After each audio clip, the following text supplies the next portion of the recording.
Let's get to know Helen. Last TV show you binged? Well, Netflix would be Suits. Favourite radio station? Favourite radio station. I don't have time to listen to the radio. Favourite music genre? Classical. Beer or wine or neither? Neither. PC or Mac? PC. Council or commissioners? Council. Drive yourself or take public transport? Drive. Favourite evening meal you cook for yourself?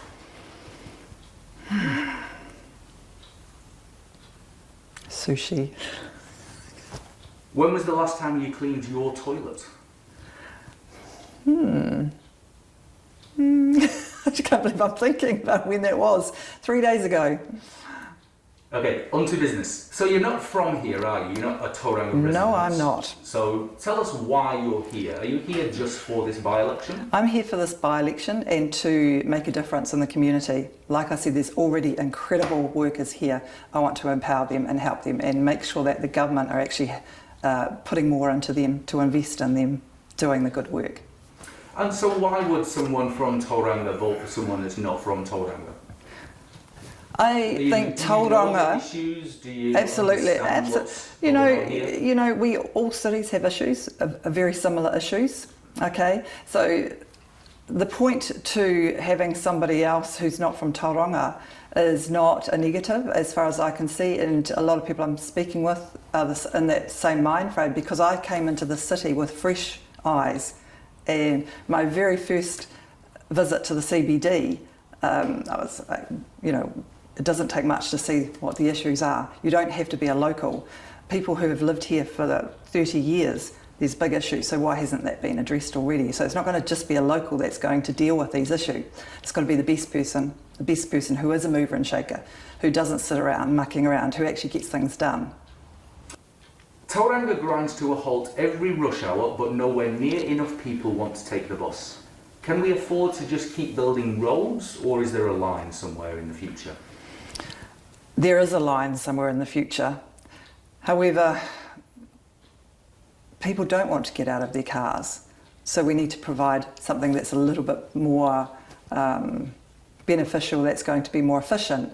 And rail sounds really good to me, which could also link with light rail around the CBD to make those connections.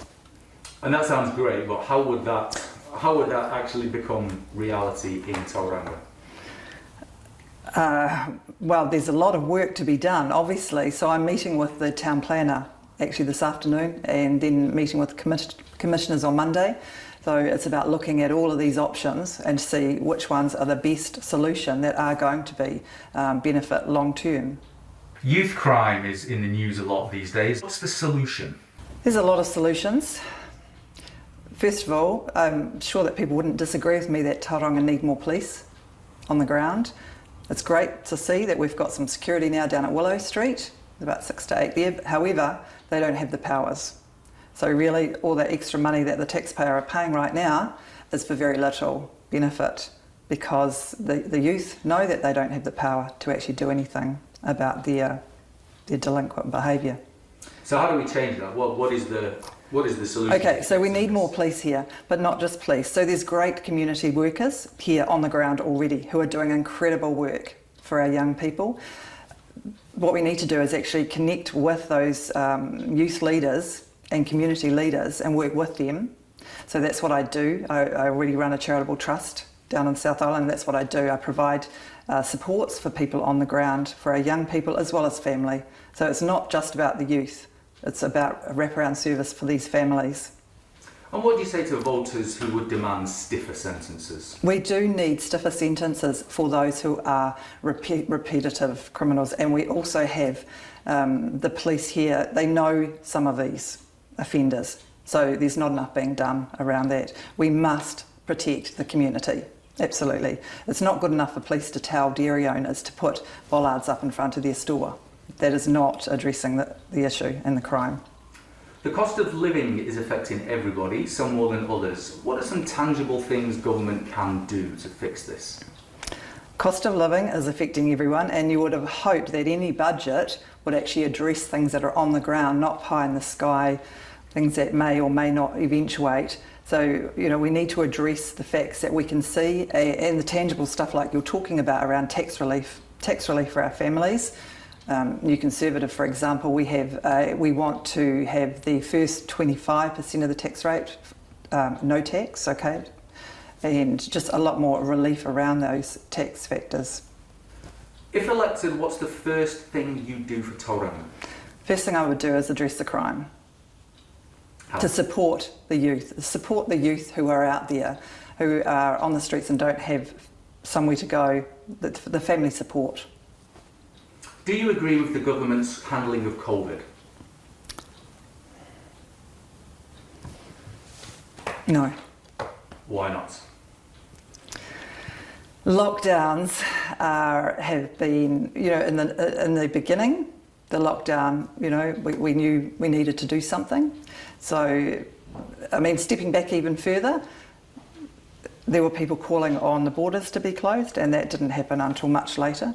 So that could have avoided lockdown, the severe penalty around the lockdowns, and that's why we've got businesses now who are suffering, people are suffering from the lockdowns. Not just the mental health, but it's all right across the economy.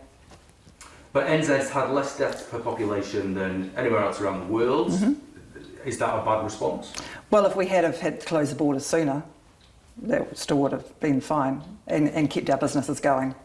Should we be opening up quicker? Other countries have moved on and we've managed COVID now. We can see that the majority of people, I think there's 1 million people who have had COVID. That means 4 million haven't had COVID. So people's immunity, you can tell, people's own immunity has been kicking in, and we're moving on, and we need to actually move on as a country, look after our people to get them back to employment, bring people back into the workforce who have actually been mandated out of that. So we need to bring them back. Tell us about yourself in 60 seconds or less. 60 seconds or less. I'm driven, focused, passionate for young people and family. I want to uplift our men and our women. And what experience have you got to be an MP? What have I got to do this job? I've been teaching for 20 years. I'm a second year law student, so I've got a lot of knowledge, a lot of skill, a lot of expertise that I can bring to my MP skills. I've been the spokesperson for education for New Conservative. I challenged the government on many areas, and MPs should be challenging the government. There's not a lot of opposition in Parliament at the moment, and this is what a democracy should have. So that's why we need to be representing all people, and we're not doing that right now. So I think we're failing our people. So I'm the best person to go to Parliament to hold government to account. Very strong person. I will not ignore the issues that are being ignored, and I'll discuss and talk about some things that really need to be highlighted right now, especially for our children and the next generation.